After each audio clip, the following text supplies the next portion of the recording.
बार फिर से स्वागत है। मेरा नाम हिमांशु मिश्रा है और आज की क्लास में हम लोग एक्सरसाइज 4.1 का जो पिछला क्वेश्चन छूट गया था उसके आगे कंटिन्यू करेंगे। तो जैसा कि आपको मैं क्वेश्चन सामने दिखा देता हूँ। यहाँ पर ये क्वेश्चन नंबर 2 है जिसमें लिखा हुआ है represent the following situation in the form of quadratic equation, है ना। मतलब इसका ये है कि जो भी सिचुएशन दिया हुआ है नीचे वाली ये जो सिचुएशन है उसको क्वाड्रेटिक इक्वेशन बनाना है। तो पहला क्वेश्चन है the area of rectangular plot is 528 metre square, the length of plot is 1 more than, है ना। लेंथ की बात की जा रही है। जो लेंथ है उसका 2 गुना से ब्रीथ से 2 गुना से 1 ज़्यादा है। तो देखिए बच्चों, आप क्या करेंगे, सबसे पहले लेट करेंगे। लेट द लेंथ जो होगा, length of the rectangular plot जो होगा वो ब्रीथ को आप क्या कीजिएगा, एक्स मान लीजिएगा। क्या कर लीजिएगा, ब्रिक्स को एक्स मान लीजिएगा, जैसा कि मैं दिखा रहा हूँ आपको। देखिए यहाँ पर लेट, सबसे पहले आप क्या कीजिएगा, let the breadth of rectangular plot is x metre मान लीजिएगा। उसके बाद लेंथ जो हो जाएगा वो क्वेश्चन का है कि ब्रीथ से 2 टाइम्स है, 2 ट्वाइस है, तो 2x और 1 मोर है, मतलब 1 ज़्यादा है। तो जो उसका लेंथ हो जाएगा वो 2x + 1 हो जाएगा। और क्वेश्चन में एरिया भी दिया हुआ है, area of rectangular plot is equal to इतना 528 मीटर स्क्वायर। तो एरिया इज इक्वल टू हम जानते हैं यहाँ पर अकॉर्डिंग टू द क्वेश्चन, ये फुल फॉर्म ने शॉर्ट में लिखा हूँ मैं, आप शॉर्ट में मत लिखिएगा, एग्जाम में फुल में लिखिएगा। इसी का मतलब full form according to the question है, इसका आप लिख लीजिएगा स्पेलिंग। तो एरिया इज इक्वल टू हम लोग जानते हैं कि लेंथ इंटू ब्रीथ होता है। तो देखिए एरिया यहाँ पर दिया हुआ है 528 मीटर स्क्वायर, तो एरिया की जगह एरिया लिख दिए। लेंथ देखिए इसका 2x + 1 है और जो ब्रीथ है वो x है, तो हम लोग ये लिख दिए। अब देखिए यहाँ पर मैंने थोड़ा सा इस टाइप से लिखा हुआ है 2x + 1, है ना, इंटू 2 है। अब इसका गुणा एक बार इससे होगा और एक बार गुणा इससे होगा। तो देखिए जब 2 का 2x से गुणा होगा तो 2x² आ जाएगा और 1 का गुणा x से होगा तो 1x हो जाएगा। तो इस तरीके से गुणा कर दिए तो 2x² + x आ रहा है और ये 521 आ रहा है, 528 आ रहा है। तो अब इस नंबर को आप उधर ले जाइएगा, तो इधर जाके ये देखिए ये प्लस में तो प्लस में ही रहेगा, 2x² + x - 528 is equal to 0। ये इसका आंसर आ गया। तो बच्चों आपको समझ में आया होगा। अगली क्वेश्चन की ओर बढ़ते हैं। तो बच्चों दूसरा क्वेश्चन पे आ जाते हैं। देखिए दूसरा क्वेश्चन क्या कहता है, अच्छे से मैं आपको दिखा रहा हूँ। आप क्वेश्चन को अच्छे से पढ़ के समझ लीजिएगा। देखिए उसका जब तक मतलब नहीं, क्वेश्चन देख लेते हैं क्या लिखा हुआ है।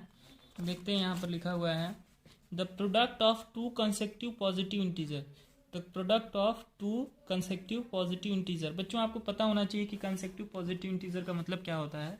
देखिए कंसेक्यूटिव का मतलब होता है लगातार, कंसेक्यूटिव का मतलब क्या होता है, लगातार। तो हमको क्या करना है, लगातार, है ना, लगातार इंटीजर आने वाले नंबर को बताना है। मतलब 2 लगातार आने वाले नंबर का जो प्रोडक्ट है, प्रोडक्ट का मतलब होता है मल्टीप्लाई, है ना। प्रोडक्ट का मतलब क्या होता है, मल्टीप्लाई। तो the product of 2 consecutive positive integer is 306। इसका मतलब ये है कि जो 2 लगातार नंबर होगा वो भी क्या होगा, इंटीजर होगा। इंटीजर बोलते हैं जैसे कि 0 होता है, इधर -1 होता है ना, -2 होता है, इस टाइप से 1 होता है, तो इसको इंटीजर कहते हैं।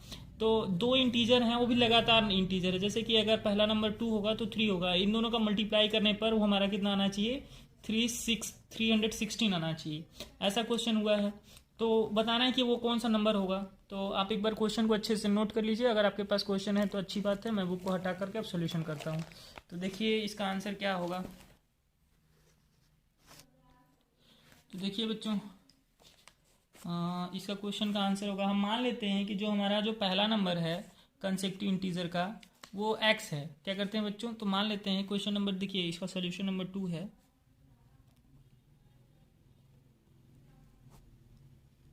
मान लेते हैं कि let the 2 consecutive integer number will be, let the 2 consecutive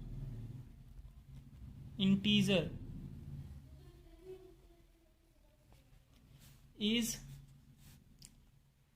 is हम मान लेते हैं कि पहला x है तो दूसरा क्या हो जाएगा बच्चों, x + 1 हो जाएगा। देखिए अगर सपोज कीजिए आप इंटीजर है तो पहला नंबर 2 आ रहा है तो दूसरा नंबर 1 उससे ज़्यादा आ रहा है, तो पहले नंबर को x मान लिया, दूसरे नंबर को x + 1 मान लिया। अब ये कह रहा है कि दोनों का जो प्रोडक्ट है अकॉर्डिंग टू क्वेश्चन, दोनों का जो प्रोडक्ट है क्या है, अकॉर्डिंग टू द क्वेश्चन दोनों का जो प्रोडक्ट है है ना, दोनों का जो प्रोडक्ट है मतलब कि x into x plus one है ना, इन दोनों का जो प्रोडक्ट है वो 306 है। तो आप इसको सॉल्व कीजिए, x का x से मल्टीप्लाई हुआ था एक्स स्क्वायर और ये x आ जाएगा इज इक्वल टू 306। आप इसको इधर ले आइए तो x square plus x minus 306 is equal to 0। तो ये आपका रिक्वायर्ड आंसर हो गया जो कि हमारा एक क्वाड्रेटिक इक्वेशन है। तो बच्चों आपको समझ में आया, ये देख लीजिए एक बार फिर से। अकॉर्डिंग टू द क्वेश्चन, पहले की let the two consecutive integer को x मान लिया, दूसरा नंबर x प्लस वन हो गया। According to question x product बोला है ना, प्रोडक्ट का मतलब मल्टीप्लाई होता है, तो मल्टीप्लाई कर दिए इन दोनों नंबर के, तो ये आंसर आ गया। तो नेक्स्ट क्वेश्चन पे आ जाते हैं। देखिए क्वेश्चन नंबर 3 क्या कह रहा है, क्वेश्चन मैं आपको पढ़ के अच्छे समझाता हूँ। देखिए लिखा हुआ है रोहन्स मदर, क्या लिखा हुआ है, Rohan's mother is 26 year older than him. मतलब जो रोहन की माता है, रोहन की माता जो है वो 26 साल ओल्डर माने बूढ़ी हैं किससे, रोहन से। तो ऐसे टाइप के क्वेश्चन में ना हम सबसे पहले जिससे कंपैरिजन होता है उसको एक्स मानेंगे। तो यहाँ पर उसकी माता के एज के बारे में बताया जा रहा है, तुलना रोहन से किया जा रहा है। तो सबसे पहले आप रोहन को एक्स मान लीजिएगा। तो let the Rohan's age will be x year. देखिए आप सबसे पहले ऐसे क्वेश्चन में रोहन के ईयर को एक्स मान लीजिएगा और उसके बाद उसकी माता की जो एज हो जाएगी वो एक्स प्लस 26 हो जाएगा। अब बोल रहा है प्रोडक्ट ऑफ देयर एजेस, मतलब फिर वही एज का प्रोडक्ट है ना, is 3 year from now. 3 year from now, now मतलब आज से 3 साल बाद है ना, आज से 3 साल बाद जो कह रहा है, जो उन आज से 3 साल बाद जो उनके एज का प्रोडक्ट होगा वो 360 होगा है ना। तो what will be the present age of Rohan. तो क्वेश्चन पूछा गया है कि रोहन का प्रेजेंट एज क्या होगा। बच्चों आप क्वेश्चन को अच्छे से देख लीजिए, अब इसके बाद मैं इसका आंसर बताता हूँ। देखिए तो ये क्वेश्चन नंबर 3 का आंसर मैं यहाँ पर सॉल्व करने जा रहा हूँ। अगर आपको बच्चों मेरा वीडियो अच्छा लग रहा होगा तो आप प्लीज़ लाइक और सब्सक्राइब कर दीजिएगा और मेरे चैनल से जुड़े रहिएगा ताकि मैं आपको और अगली वीडियो इससे क्वेश्चन बनाते लेते आऊँ। ठीक है बच्चों, देखिए तो यहाँ पर क्वेश्चन नंबर 3 का सोल्यूशन, क्वेश्चन नंबर सोल्यूशन देखिए 3 को कैसे सॉल्व करेंगे। देखिए क्वेश्चन लिखा हुआ है Rohan's mother is 26 year older than him. तो सबसे पहले मैंने बताया था कि लेट आपको क्या करना है, रोहन के एज को, Rohan's present age, present age मतलब वर्तमान एज मान लेते हैं कि एक्स ईयर है, क्या बच्चों, ओल्डर में। आप देखिए रोहन्स की जो मदर है क्या है, रोहन्स मदर हैं जो उनका जो एज हो जाएगा, देखिए वो रोहन से 26 साल बूढ़ी है। अगर मैं 15 साल का हूँ तो मेरे से 26 साल 15 प्लस 26 करना पड़ेगा। तो ये एक्स हैं तो उनसे 26 साल पुराना क्या होगा, एक्स प्लस 26 ईयर होगा। ठीक है बच्चों, अब देखो यहाँ पर लिखा है after 3 year from now, after 3 year लिखा हुआ है मतलब 3 साल बाद। देखिए आफ्टर 3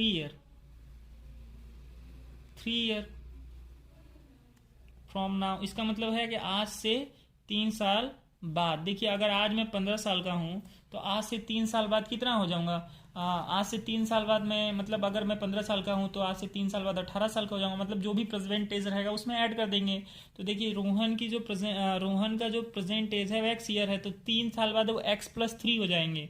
तो जो रोहन का एज हो जाएगा वो क्या हो जाएगा, रोहन का जो एज हो जाएगा वो हो जाएगा एक्स प्लस 3 हो जाएगा, और उसकी जो रोहन्स की मदर का एज हो जाएगा, रोहन्स की मदर का जो एज हो जाएगा वो भी भाई 3 साल ऐड हो जाएंगी। तो x प्लस 26 है और उसमें 3 और हो जाएगा, तो ये जो हो जाएगा टोटल हो जाएगा x प्लस 29 ईयर आ जाएगा। अब कह रहा है इन दोनों का जो प्रोडक्ट है, उन दोनों का जो प्रोडक्ट है वो 360 के बराबर है। क्या है बच्चों, तो उन दोनों का जो प्रोडक्ट है वो क्या है, 360 के बराबर है। तो चलिए अकॉर्डिंग टू क्वेश्चन फिर से आ जाते हैं। अकॉर्डिंग टू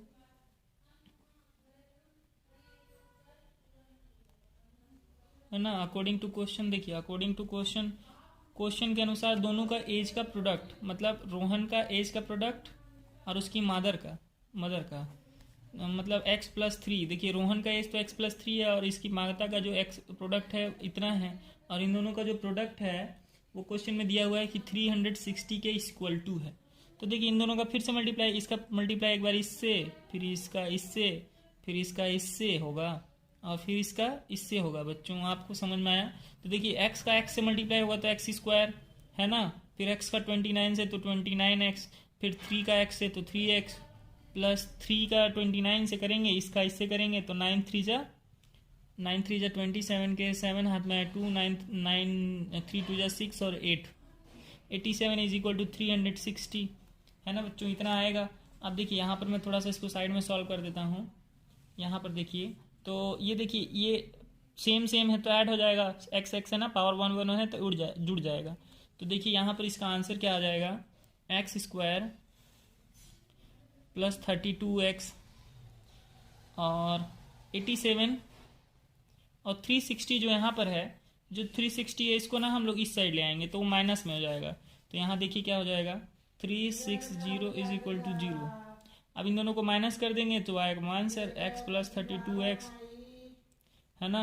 देखिए यहाँ पर घटा देते हैं तो 360 87 है ना, 7 में से यहाँ पर 10 हो जाएगा या 5 हो जाएगा, 10 में से 7 गया 3, 15 में से 7 गया तो 73 और यहाँ 273 आ जाएगा। तो 273 इज इक्वल टू 0, ये आपका रिक्वायर्ड इक्वेशन हो गया। तो बच्चों आज की वीडियो में इतना ही। अगर आपको यह वीडियो अच्छा लगा होगा तो प्लीज़ लाइक सब्सक्राइब कर दीजिएगा। धन्यवाद। एक बार मैं आपको पूरा फोटो को दिखा देता हूँ अच्छे से, पूरा सोल्यूशन को। आप चाहें तो इसको बढ़िया से एक स्क्रीनशॉट लेकर के लिख सकते हैं।